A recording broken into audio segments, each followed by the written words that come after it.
Assalamualaikum warahmatullahi wabarakatuh. Perkenalkan, nama saya Widya Lara, mahasiswa kebidanan dari Institut Kesehatan Payung Negeri Pekanbaru.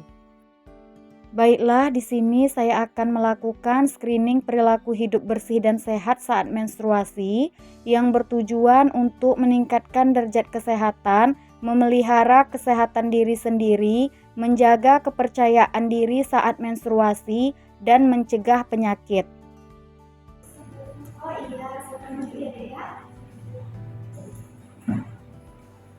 Oke, perkenalkan nama aku Widya. Nah, di sini memperkenalkan kali ini Adik adik siapa? Siapa Bu? Adik siapa ya? Umur adik siapa berapa? 17 tahun. 17 tahun. Nah, adik siapa ada empat sini? Ada berapa? Ini mengenai persis menstruasi dan kemarin ada jelasin di sekolah. Nah,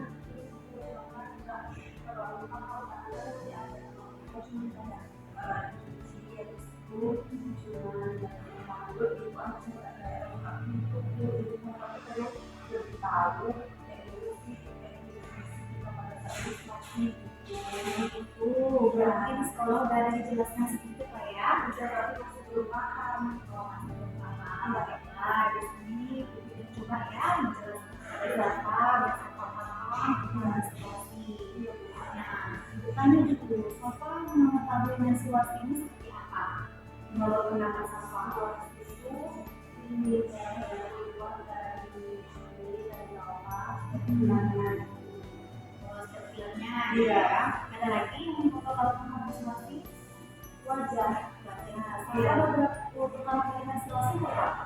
12, 13, tidak ada tahun ya.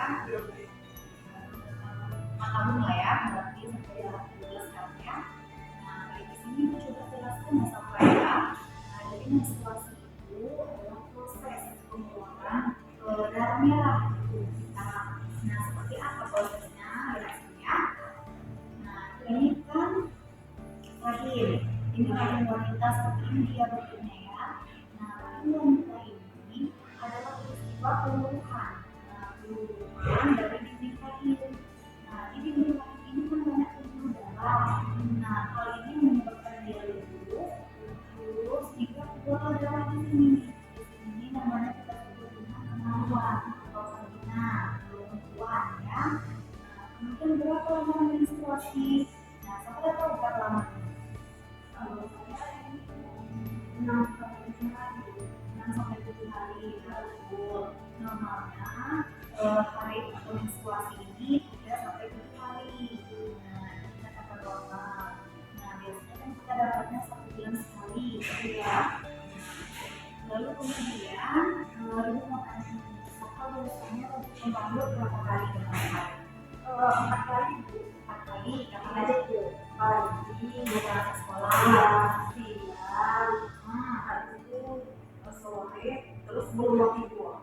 Sore pas mau mandi, kemudian sebelum tidur. Nah, pas yang ini tadi di sekolah nantinya? Iya, ada di sekolah. Di sekolah, berarti dibawakan pembaliknya. Nah, berarti sudah bagus ya hasilnya. Nah, di sini bentuk pembalik itu bagusnya tidak 4 hingga 6 kali. Nah, tiap 4 sampai 6 jam ya, 4 sampai 6 jam per hari. Nah, misalnya Safa dapat pembalut tadi di jam 6 pagi, 6 pagi pembalut pertama. Kemudian setelah 4 jam berarti kan di jam 10 atau kemudian ini dari jam 12. Nah, ya kan masih dalam rentang yang 6 jam ya. Nah, kemudian pas Safa membersihkan ini membentuk pembalut itu ada enggak mencuci tangan sebelum setelah membersihkan? Kalau sebelum ada Bu, tapi kalau setelah cuci tangan setelahnya ya, berarti sebelum nggak ada ya. Nah, setelahnya pada saat kita membersihkan ini pembalut tersebut kan berarti otomatis membersihkan vagina. Nah, saat kita membersihkan vagina itu sebaiknya kita cuci tangan dulu. Nah, cuci tangan itu kan bersih dan kemudian berarti pembalutnya, kemudian juga bersihkan vaginanya, baru cuci tangan lagi. Nah, seperti itu. Kemudian untuk ini produk menstruasinya biasanya Safa gunakan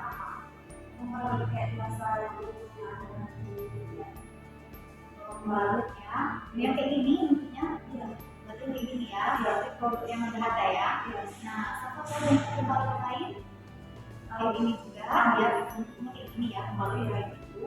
Nanti dia dari kain, nah, bisa kita daur lagi, nantinya bisa kita pasang lagi dia. Nah, kalau ini kan cuma sekali pakai harus dibuang. Nah, dia disposable, artinya sekali pakai kemudian dibuang. Nah, tapi kalau pembalut kain itu bisa kita gunakan lagi, cuci bersih, kemudian baru dijemur, nanti dipakai lagi. Nah, itu kelebihan dari pembalut kain gitu ya. Nah, tapi ini kan juga bersih. Nah, kenapa ini digunakan ini? Karena kan lapisan dari pembalut ini kan ada yang 3 lapis. Nah, ini dia menyerap dalam itu bagus. Nah, mungkin biasanya siapa pakai yang saya pembalutnya begini atau enggak? Lama saya bu yang dari pembalut tadi. Nah, biasanya yang tebal dan tipis. Tipis. Nah, yang tipis itu kan bagus tuh. Nah, kalau itu saya bergeser kalau kita di sekolah kan aktivitas kita banyak ya. Nah, jadi itu nggak geser. Nah, kemudian mendampingi tadi teratur ya. Nah, itu dulu karena kan kalau kita dari secara teratur itu kan akan mencegah infeksi. Nah, mencegah infeksi, mencegah kuman masuk ke dalam vagina ya. Nah, kemudian mengenai lagi untuk yang apanya untuk pembalutnya ini nanti kan siapa nanti pembalut ini. Nah, kemudian ganti nggak celana dalamnya? Ganti, bukan celana sampai situ. Tapi di sekolah dibawa nggak? Atau pas di rumah aja? Pas di rumah aja. Kalau di sekolah nggak ada. Nah, berarti nggak ada tugas kan? Nggak ada sekolah. Nah, berarti berapa kali sehari ganti celana dalam? 3 kali. 3 kali. Ya, 3 kali dalam sehari ya. Nah, kemudian setelah diganti, nah itu apa digantinya pada saat lengkap atau diganti aja gitu? Kalau udah mulai sibuk biasanya. Berarti udah mulai lengkap ya. Nah, jadi disarankan memang kalau udah mulai lengkap atau terasa tidak nyaman, itu sebaiknya diganti. Nah, kenapa? Dari mencegah infeksi, mencegah kuman masuk, dan jadi kumannya itu lebih sehat, ya. Nah, sejauh ini siapa paham belum? Paham? Nggak ada paham ya? Berarti itu lanjut bisa? Bisa. Nah, kemudian selama menstruasi itu siapa ada nggak mengalami nyeri? Nggak ada. Ada ya? Ada. Berarti nggak pernah nyeri ya? Berarti setiap bulannya nggak ada nyerinya? Nggak ada. Normal aja, biasa aja. Bagus lah ya. Pernah ada cerita dari nyeri. Tapi pada itu sampai nggak nyeri. Apa ya? Iya. Berarti nggak ada nyeri ya? Iya. Kalau nyeri itu apa ya? Nah, kalau nyeri itu dikarenakan itu merupakan hal yang normal dari tersebut, tetapi kita dapat atasi nyerinya. Nah, dapat diatasi dengan kompres. Ada namanya kompres kain, ambil kain kan, kemudian panaskan air. Nah, setelah udah agak panas atau agak mendidih atau hangat, nah celupkan kainnya. Celupkan kain itu kayak handuk bermain, siapa tahu? Nah, kemudian celupkan, kemudian peras, dan akan di bagian yang nyeri. Nah, itu dapat juga menggunakan buko. Masukkan aja ke panasnya, untuk akan ikut ini. Nah, silang itu. Nah, jadi sampai berselang sama kawannya. Nah, pencegahannya kayak ini kawan, gitu. Nah, kemudian setelah berarti tadi nggak ada ya gejala-gejala yang mengarah ke arah nyeri ya. Nah, kemudian kalau siapa misalnya menemukan misalnya haid itu menjadi banyak, kemudian nyeri itu sangat luar biasa, tahan lagi. Nah, itu siapa harus segera datang ke fasilitas kesehatan. Nah, siapa tanya, nah seperti itu harus siapa temui. Ya kan berarti aman-aman saja, berarti haidnya masih normal. Nah, ada beberapa tanda dan gejala di mana haid itu dia semakin kuat. Nah, itu berarti haidnya nggak normal lagi. Nah, semakin kuat nyeri tak tertahankan, misalnya sampai pingsan atau sampai kayak keluyuran, nggak bisa makan lagi, gitu ya. Nah, kemudian untuk gaya hidupnya sama, kalau menstruasi ini kan kita kalau apalagi remaja lah ya, capek, lelah, sekolah lagi ya kan. Nah, kita lihat di sini ya. Nah, saya males ya malas. Nah, kemudian ini ada tips nih, tips cara bagaimana kita mengatur tubuh kita saat menstruasi. Yang pertama istirahat atau tidur. Sama pernah tidur siang? nggak ada bu. Ada. Pulang sekolah jam berapa? Udah jam 3. Udah jam 3 ya.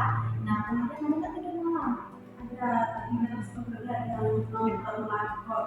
Oh, itu dikurangi lagi ya. Iya. Nah, istirahat yang cukup. Istirahat yang cukup itu berapa jam? Kalau tidur malam 8 jam. Nah, kalau pulang sekolah, sama mau tidur dulu, biar rehat, biar tenang, ya kan? Nah, tidurlah, usahakan tidur 10 sampai 2 jam, ya. Nah, di situ kan kondisi tubuh kita tuh fit kembali, jadi dapat mencegah kelelahan, capek, pusing. Nah, lalu kemudian makan makanan yang bergizi. Nah, makan makanan yang bergizi, kemudian bisa ikut olahraga. Nah, apa kan olahraga? Atau cuma di sekolah aja? Nah, di sekolah aja. Nah, itu kalau hari Minggu di olahraga, kan hari Minggu ke sekolah kan? Nah, di olahraga sebentar aja. Nah, kalau nggak satu jam setengah jam.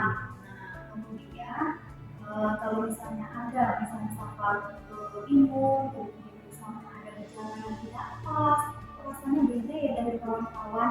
Nah, konsultasi ke mana? Ya, misalnya klinik bidan atau puskesmas atau mau ke rumah sakit. Nah, itu bisa konsultasi. Nah, kemudian ini toilet. Nah, kalau toiletnya di rumah sakit pakai toilet yang mana? Yang jongkok ya. Nah, kemudian untuk tong sampahnya biasanya yang mana?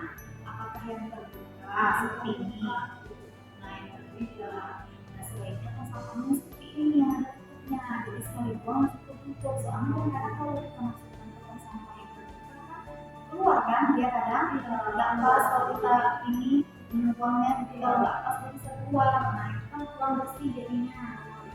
Nah, kemudian ini juga apa misalnya ada yang ini pola makannya tadi yang bersih lah ya kan. Nah, makan yang cukup, misalnya karbo, proteinnya yang cukup, kemudian makan kacang-kacangan gitu ya. Minum susu. Nah, jadi kan bagus nih, minumnya nggak ada. Nah, jadi itu dijaga terus kalau hidup bersih, sehat. Nah, yang dimaksud seperti itu. Misalnya jaga pola makan, pola tidur. Apa sama mengerti apa yang bilang mengerti bu, tapi ya kan udah paham kan? Sudah bu. Nah, kalau misalnya Safa bingung lagi, Safa dapat tanyakan ibu ya. Nah, kamu kalau mau Safa jangan malu, nggak apa-apa. Ini normal biasanya terjadi gitu ya. Nah, kalau misalnya bingung ragu langsung tanya. Jangan dipendam-pendam. Nah, kemudian kalau ada kawan, kok bisa ya kawan kayak itu, kayak itu. Nah, cari tahu kenapa bisa begitu ya. Iya bu. Ada lagi yang ingin saya tanyakan? Ada ini juga semua. Oh iya. Sapa mau kemana? Mau pulang atau kayak mana? Ya pulang ibu. Ya nih, Sapa bawa ini ya. Nanti dia bisa dibaca sama kawannya di waktu sekolah. Jadi tadi dia bilang tulisan gitu ya. Iya, kasih ya.